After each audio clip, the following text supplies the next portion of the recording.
किसी भी व्यक्ति का आकलन उसके ज्ञान, उसकी शिक्षा एवं योग्यता के आधार पर किया जाना चाहिए।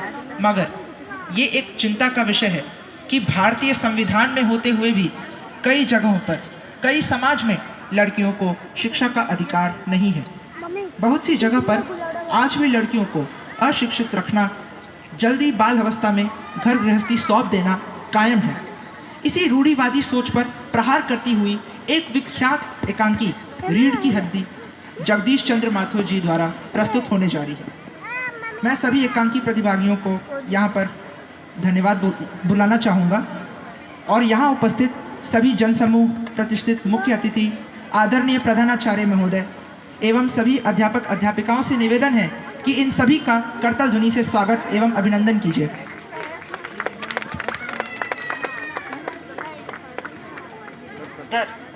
हाँ बस बस बिछा दो साहब।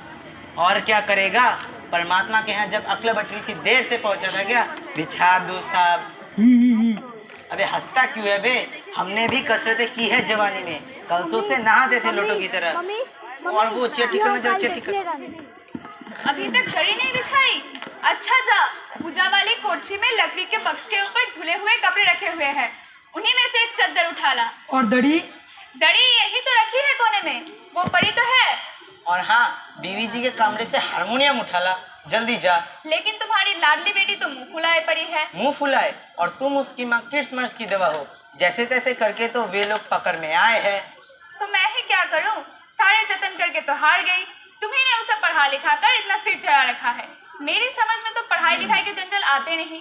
अपना जमाना अच्छा था, आ ई पढ़ ली, गिनतियाँ सीख ली और बहुत हुआ तो स्त्री सुबोधिनी पढ़ ली। अच्छा, ग्रामोफोन बाजा होता है ना? क्यों? दो तरीके का होता है, एक तो हमारा बनाया हुआ जब चाहो तब रोक लो, और दूसरा परमात्मा का बनाया हुआ एक बार रिकॉर्ड चले तो उतरने का नाम नहीं। ठटो भी, तुम्हें ठटोली ही सोचती रहती है। ऐसा तो होता नहीं कि उसे अपनी उमा को राह पर लाते।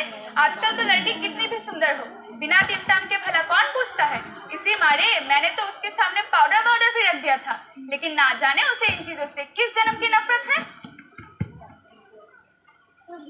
ना जाने कैसा इसका दिमाग है, वरना आजकल तो लड़कियों के सहारे पाउडर का कारोबार चलता है। अरे मैंने तो पहले ही कहा था, एंट्रेंस ही पास करा देते, लड़की अपने हाथ रहती और इतनी परेशानी ना उठानी पड़ती। पर तुम तो चुप चुप, तुम्हें कतई अपनी जबान पर काबू नहीं है। मैंने पहले ही कहा था कि उनके सामने जिक्र और ढंग से होगा, पर तुम तो अभी सब कुछ उगले देती हो। अच्छा बाबा, मैं ना बोलूंगी, जैसी तुम्हारी मर्जी हो करना, बस मुझे मेरा काम बता दो। ठीक है, तो उमा को जैसे हो तैयार करके लाओ। ना सही पाउडर, वैसे कौन बुरी है। और हाँ, पान लेकर भेज देना उसे।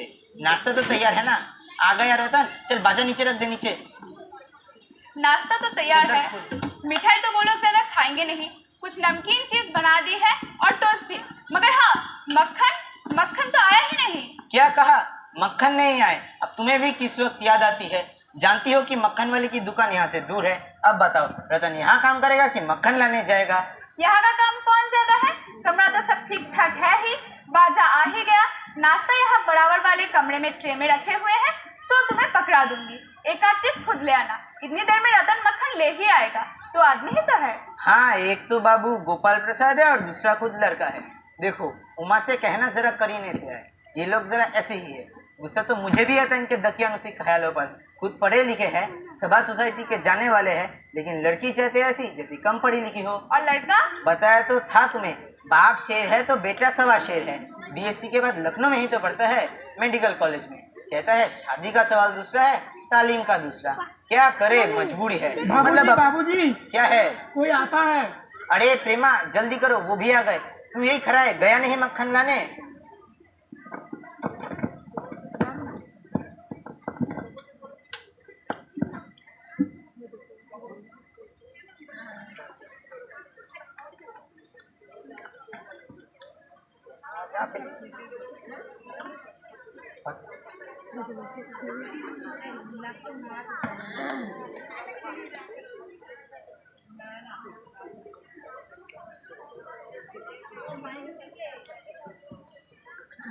नमस्ते। आइए आइए, बैठो। आइए, यहाँ तशरीफ लाइए। यहाँ पे और हाँ, मकान ढूंढने में तो कोई तकलीफ नहीं हुई? नहीं नहीं साहब, टांगे वाला तो जानता था, और वैसे भी हमें तो यहाँ नहीं था, तो रास्ता मिलता कैसे नहीं। यह तो आपकी बड़ी मेहरबानी है, हमने तो आपको तकलीफ जो दी। अरे नहीं नहीं साहब, जैसा मेरा काम वैसा आपका काम। आपके लड़के की शादी तो करानी है, बल्कि आप यूँ कहे कि मैंने आपके लिए खासी परेशानी कर ये दी। लीजिए, आप तो हमें कांटों में घसीटने लगे, हम तो आपके सेवक ही है। और कहिए शंकर बाबू, कितने दिनों की छुट्टियां है? जी कॉलेज की तो छुट्टियां नहीं है, वीकेंड में चला आया था। अब तो आपके कोर्स खत्म होने में सिर्फ साल भर ही रहा होगा। यही साल 2 साल। साल 2 साल? हाँ, 1 साल का वही मार्जिन रख। बात ये है साहब कि शंकर एक साल बीमार हो गया था। क्या बताएं, इन लोग को इसी उम्र में सारी बीमारियां सताती है। एक हमारा जमाना था, जब हम स्कूल से लौट कर आते तो दर्जनों कचौड़ियाँ उड़ा जाते थे, और जब खाने बैठते तो वैसी की वैसी भूख। ये तो आपने सही कहा। और पढ़ाई का ये हाल था कि एक बार कुर्सी पर बैठ गए तो 12 घंटे की सीटिंग हो जाती थी जनाब, 12 घंटे। आप तो सही कहते हैं। माफ कीजिएगा वो रामस्वरूप, जब उस जमाने की मुझे याद आती है तो अपने आप को जब्त करना बड़ा ही मुश्किल हो जाता है। वह तो रंगीन जमाना था, रंगीन जमाना। जी हाँ, वो तो है। अच्छा, तो अब कुछ बिजनेस की बात कर लीजिए। बिजनेस? वो चलेगी, मैं नाश्ता तो कर लीजिए। अरे आप सब क्या तकल्लुफ करते हैं। तकल्लुफ किस बात का? यह तो मेरी बड़ी तकदीर है कि आप मेरे यहाँ से सीख लें, वरना मैं किसका भी दूं। माफ कीजिएगा जरा, अभी हाजिर हुआ। बाबूजी बाबूजी, हाँ, इस बार मेरी शादी तो हो जाएगी ना? अरे हो जाएगी, चिंता मत कर, उसी लिए तो आए हैं। जी क्यों, क्या हुआ? जी कुछ नहीं। झुक कर क्यों चल रहे हो? ब्याह करने आए हो? सीधे होके चलो। तुम्हारे दोस्त एक ही कहते हैं कि शंकर की बैकबोन।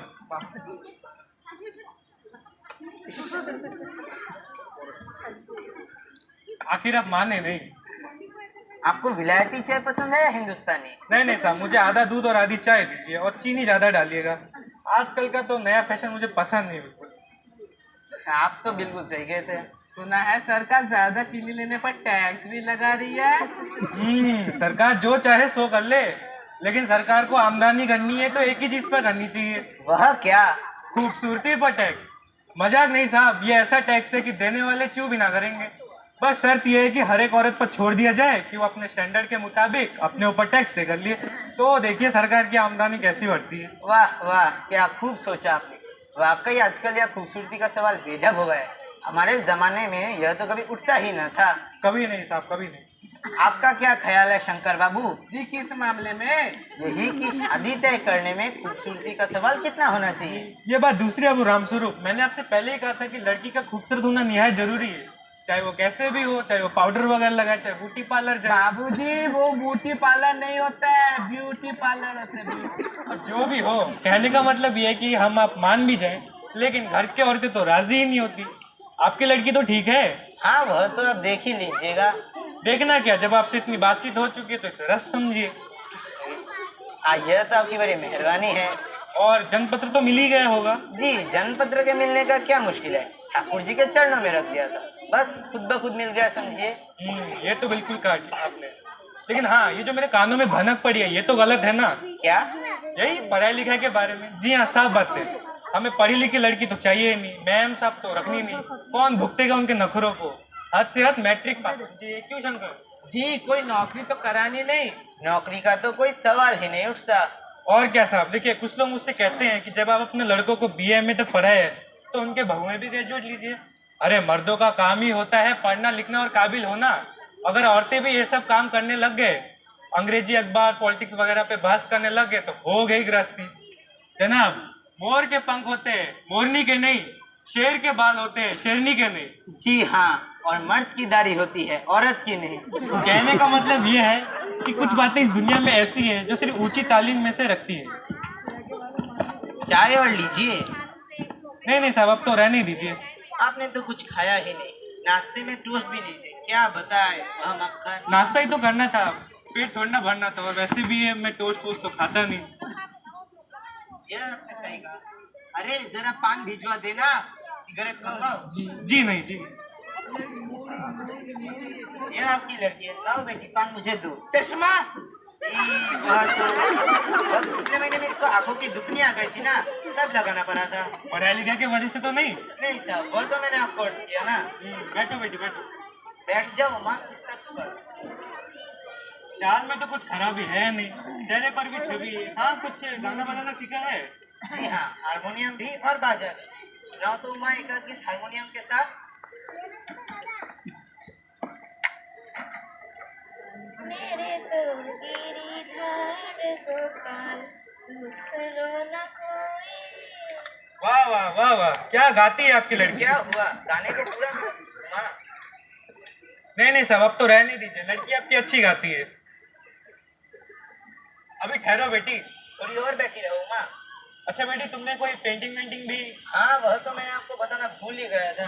ये जो यहाँ पर पेंटिंग दिख रहा है ना आप, यह तो इसी ने बनाई है। और यह भी।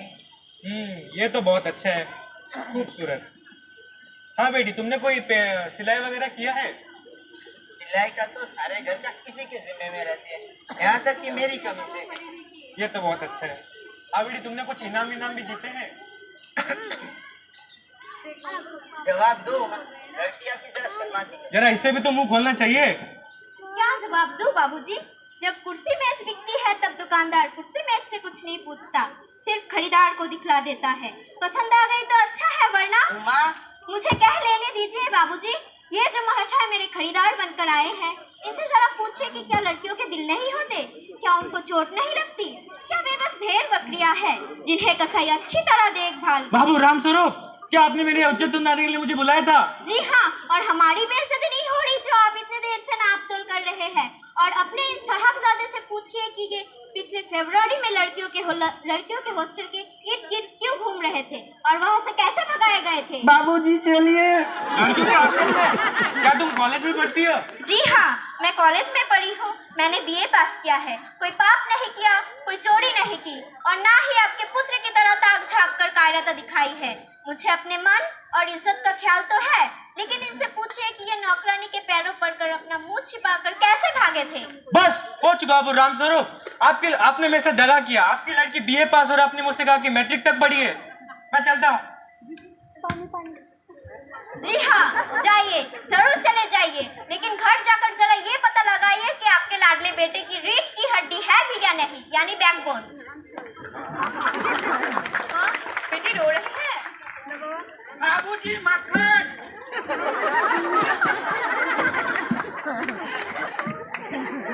वाह भाई वाह।